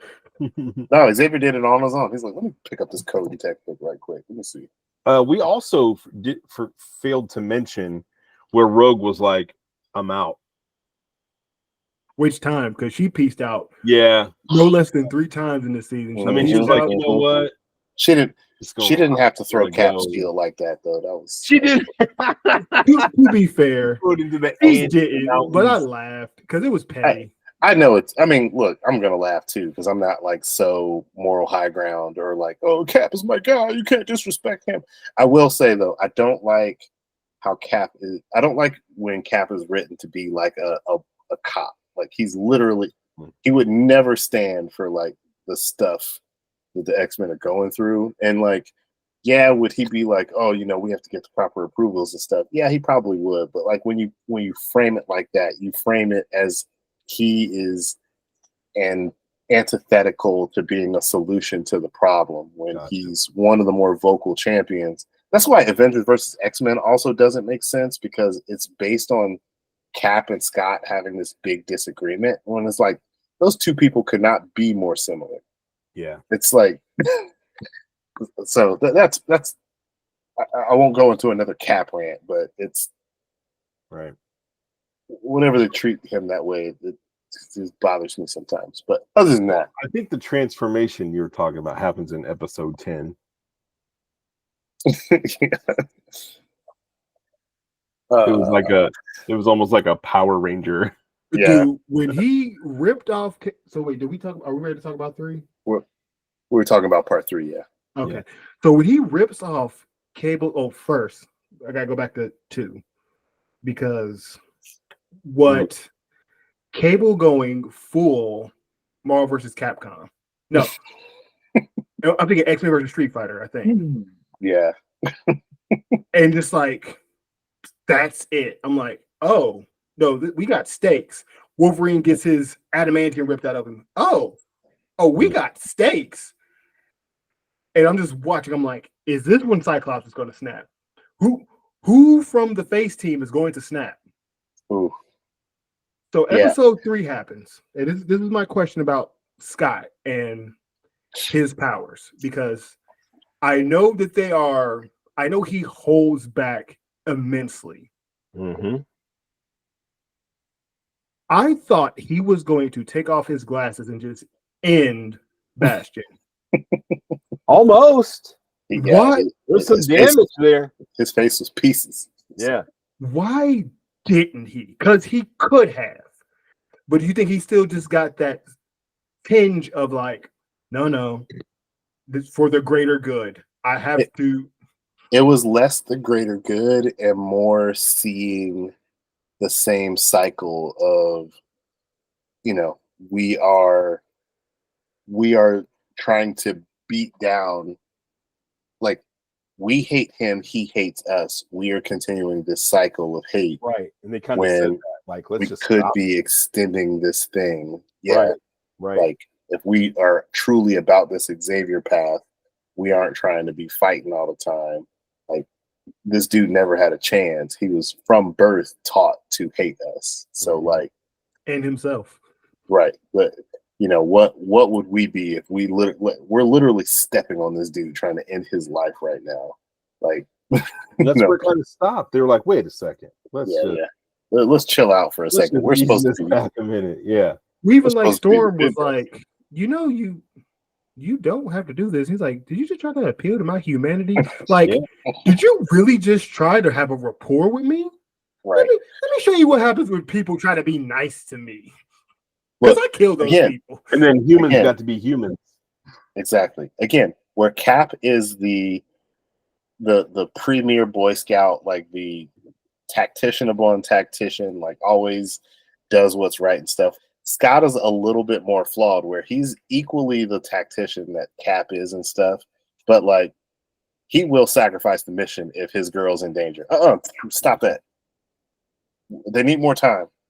Yeah. Hear that Jean scream and just like, oh wait, no, we're not ready yet.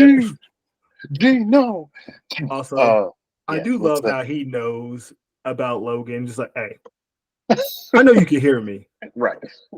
Do it for her. Do what you do best. You better not do this. And he heal it up. The fact that Logan just grumbled under his breath, like, man, why you gotta say it like that? I love this, the arc that we're about to get for Logan when we come back, because this is one of my favorite periods. This is Bone Claws Wolverine, where he goes completely feral for a little bit. His hair gets like super crazy, and at one point he's just wearing like a bandana over his face and going into the forest and just being this complete beast. But the result of his adamantium being ripped out of his body like that is, yeah, he does. That's in the comics where we found out that, oh, those claws were not added. Like those are bone. part of him. Yeah, that he has claws. But it kicks his healing factor into such crazy high gear. Like he at one point was atomized down to like, I think just his skeleton, and he regenerated back from it. Like it completely like just, and I think that's because the adamantium in his body was like low key always trying to kill him. Like, oh, right, holding him back. Yeah, holding his healing factor back. Yeah. That dude should be Dead. like literally, like as soon as he was getting cut, it was healed before you even noticed it. Like that's how insane his healing factor becomes without the adamantium in his body. So yeah, I don't know. It's I love to see that. I will also say that I had no criticism about this episode or the series in general. I was kind of slowly, shortly in my heart, especially seeing Xavier and Magneto interact. I was like, oh, please do Onslaught. Please do the Onslaught storyline. You and me both.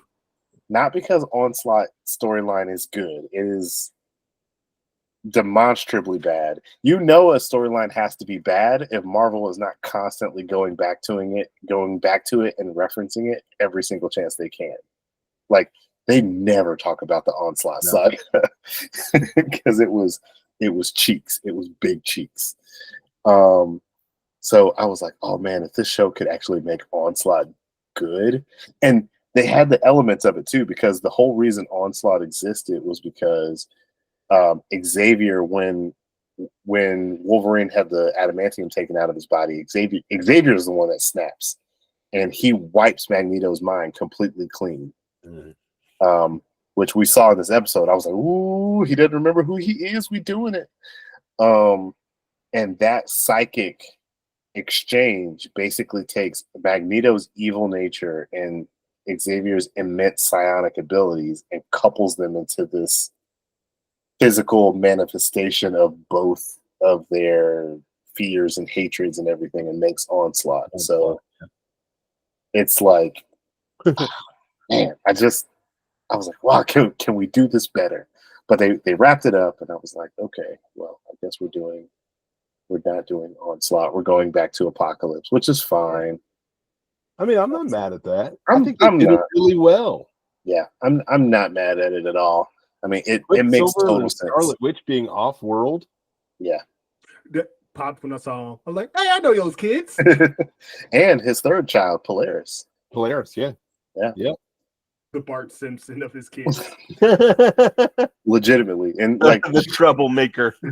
She has a downscaled version of his power, so she really shouldn't be that. And she has his temper too, so like she should be the golden child. Also, the comics recently revealed that Quicksilver and Scarlet Witch not as kids. But don't they do that every decade? They like retroact it. Yeah, they wanted to make they wanted to not make them mutants or something like I can't remember. It's silly. Don't worry like about depending it. on what his name is in the comics, that's if they're his kids or not. Yeah. Like if he's Eric Lyncher, they're not his kids. But if he's going by his other name, then like he's got like 30 kids. Yeah, depending on what decade it is, that's what lineage Scarlet Witch and Quicksilver have to Magneto. So, oh goodness. Yeah, I mean, we already mentioned all the 90s cameos. I popped for the street clothes, Peter Parker and Mary Jane, which the creator said that if you remember the original 90s Spider-Man, like Mary Jane was lost in them portals. Yes. So he said, oh, Peter Parker or Spider-Man, he ended up finding her. And I'm like, well, that doesn't track because this show takes place in 97 and the Spider-Man series ended in 98. So... Well, but remember the follow-up was Stupid Spider-Man Unlimited, which it showed that he did find her, and that's when he got lost on the planet of furries. I don't recognize that as canon, though. I don't recognize it as anything because it sucked. But that's my headcanon. I'm like, oh, this must have been like right before that atrocity. So if it takes place afterward, that makes sense to me. That's even further along though. Like that's even more years later. Because I think Spider-Man Unlimited had 2 seasons? Yeah, 2 very bad seasons. You know, So there we was looking forward promise. to this next season, or what? What's the deal? Oh, absolutely. Are you kidding me? I think it got approved for 2 seasons. It did. It did. Yeah. 10 seasons in a movie, Morty. Mm-hmm. I'm worried though that it's so popular that they're going to try to rope it into main continuity, like MCU. And I'm like, Oh, absolutely. No, there's too much history with this show. Like, you can't do that. You I can't mean, just be like, always do. I say $5, we get no less than 7 references to X-Men 97 and Deadpool and Wolverine. oh, for sure. But also, like, X-Men 97 and 92 up to 97 references the Avengers, references Captain America, references Scarlet Witch. Like, you can't just pull that into the MCU because No, it does it doesn't line up. So I just don't know. I just don't. How do we get it there? Because my opinion is there's got to be some tear or something that happens, just like what happened at the end of episode 10, which I thought that they were going to be like, oh, you're now here in this earth. yeah. I didn't. This is a time jump. I mean, it's pretty certainly gonna be Secret Wars. Like, Yeah. something's gonna remake the universe as they see fit, and those pieces will fit into place like a puzzle. I think it's just don't. Sounds like we're up for an apocalypse, if I do say so myself. Ooh. I know that was bad. I had it was right there. You're It was better. right there. You're better. No, I'm so not. All right, guys. I don't even know if I need to ask this, but where are we after this season? Like, how did you feel like that went? Do you want to give it a rating? Is it above that or? Well, so I, as a novice X-Men comics fan, I know where we could go from both of these displacements, but I honestly don't know what they're going to do because there's so many comics I have not read. Yeah. But the ones that I have read, we are very, very close to, and I'm waiting to see it done. It's to what we had a time jump to the future and a time jump to the past. And as soon as I saw we were in Egypt in the past, I automatically had a giant grin on my face. I'm like, oh. I was more blown away about the future because they jumped Scott and Jean to the very distant future where obviously we saw Nathan, so that's where they're going to raise Cable. So they essentially get to raise their son.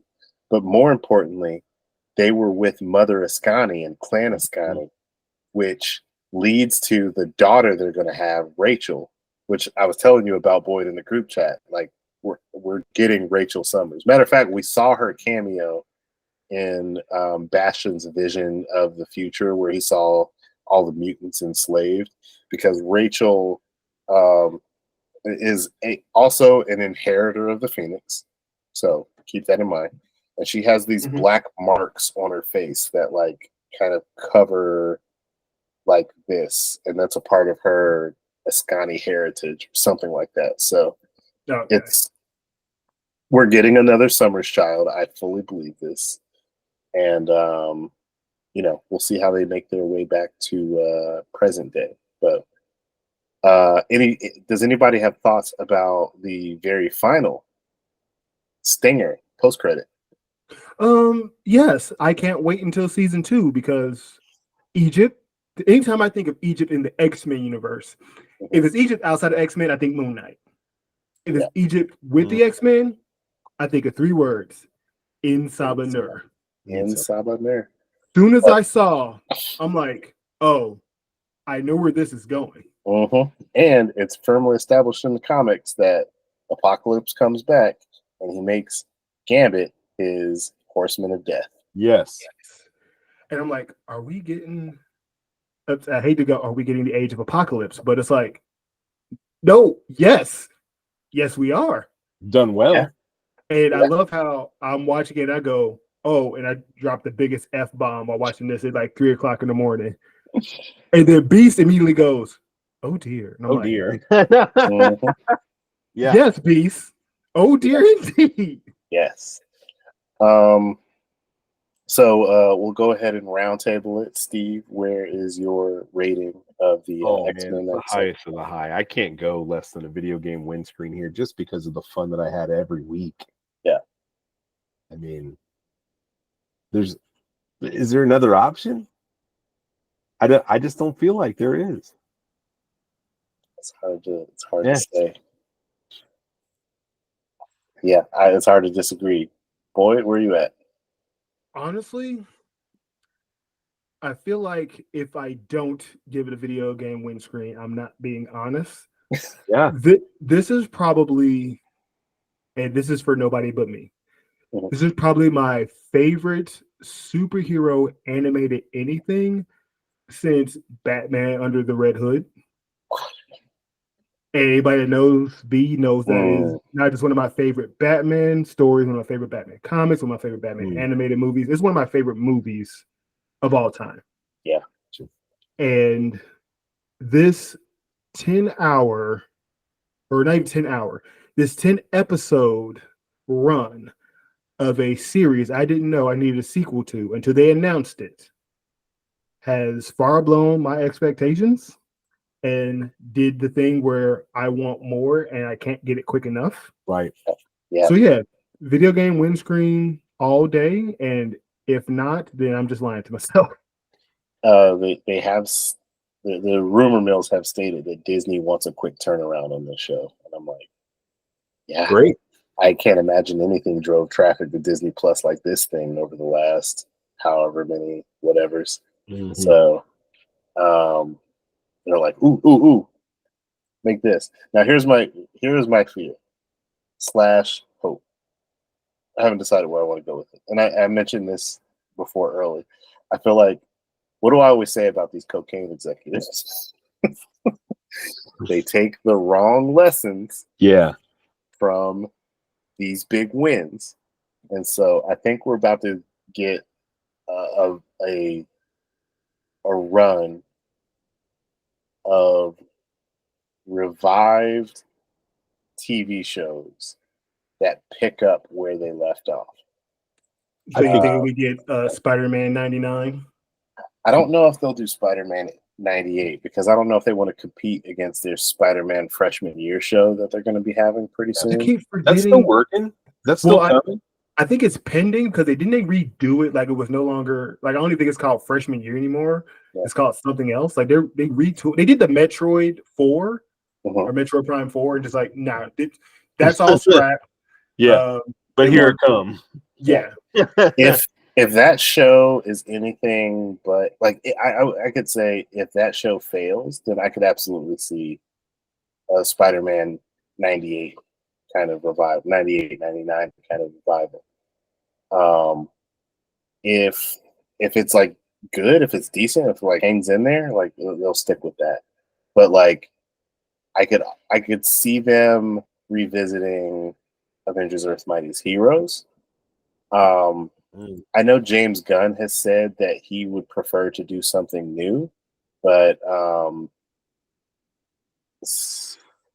until they start getting content out, I don't trust the big wigs at like Warner Brothers and DC and all that stuff to not just be like, make this.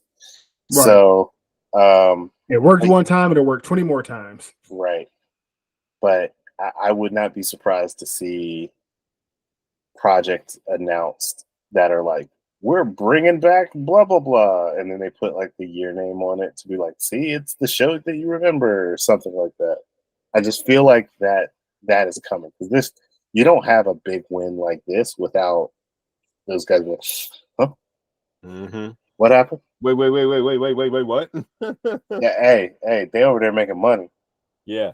Hey, I want to do that. I want to smell do it. that too. What we got? What we got? We got that Fantastic Four. Okay, give me Fantastic Four 95. Exactly. What else we got? Hey, sir, I've got the rights to the Book it. Matthew I don't even Broderick get- no. Godzilla show. Do you want No. that one? Yeah, book it. It was better than the movie. Book it. That's true. They say get Ian Ziering. He's not doing anything. He can be Nick Totopoulos again. Ian Ziering. Yeah, that's who.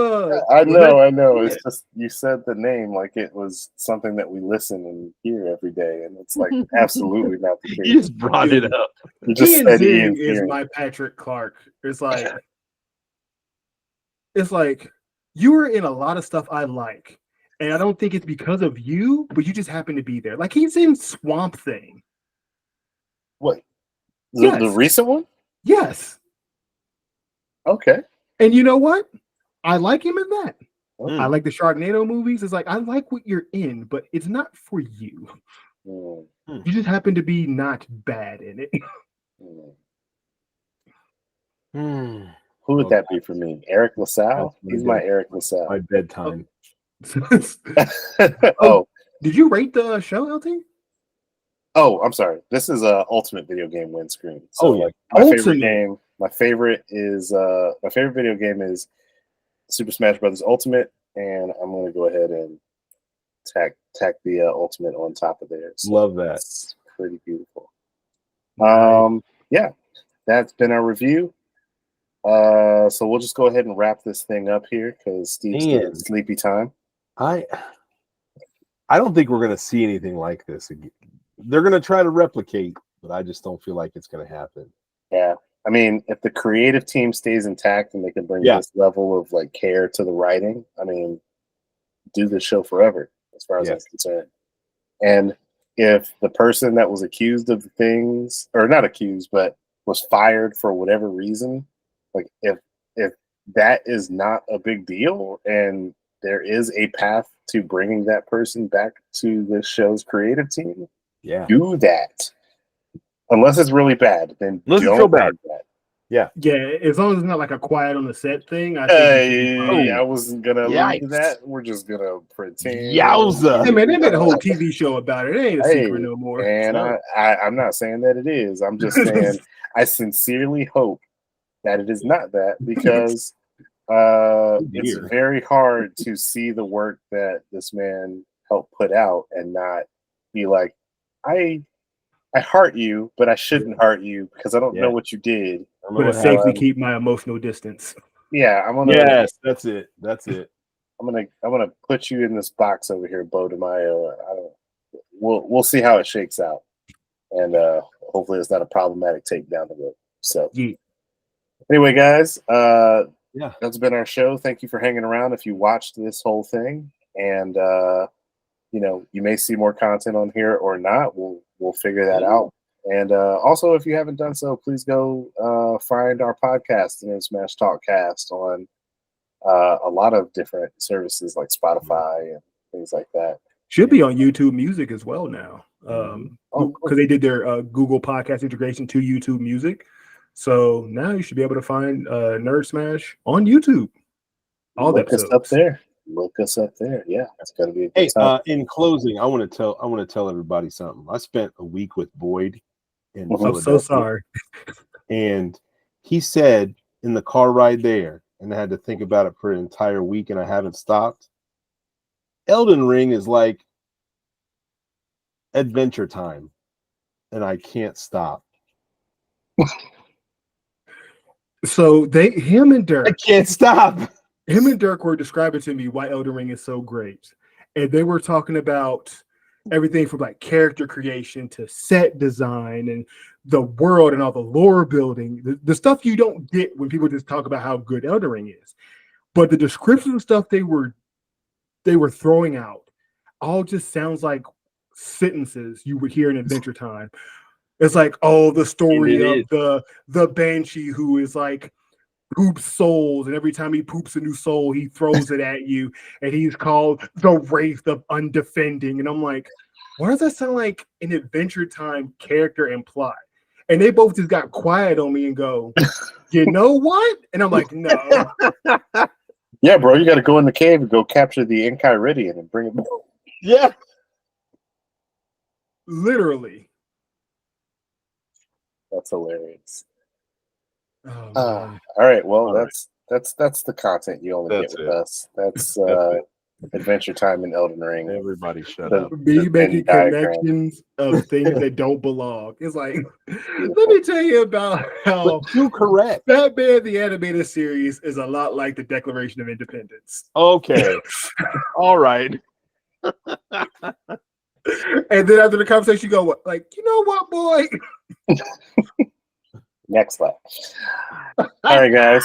All right. Thank you so much Good for talk, guys. checking us out. We'll talk to you later It was very nerdy and very smashy. for sure. Oh, Steve, you have to sign us off. Mm. Oh dear. Oh dear. Oh, dear. Oh dear. Uh, Anyways, guys, holla holla holla. Holla, Holla. holla. Oh, and Holla. remember it. Omega level threat detected. That's it. That's it. Holla. Holla, holla. Holla. Stop the recording at some point.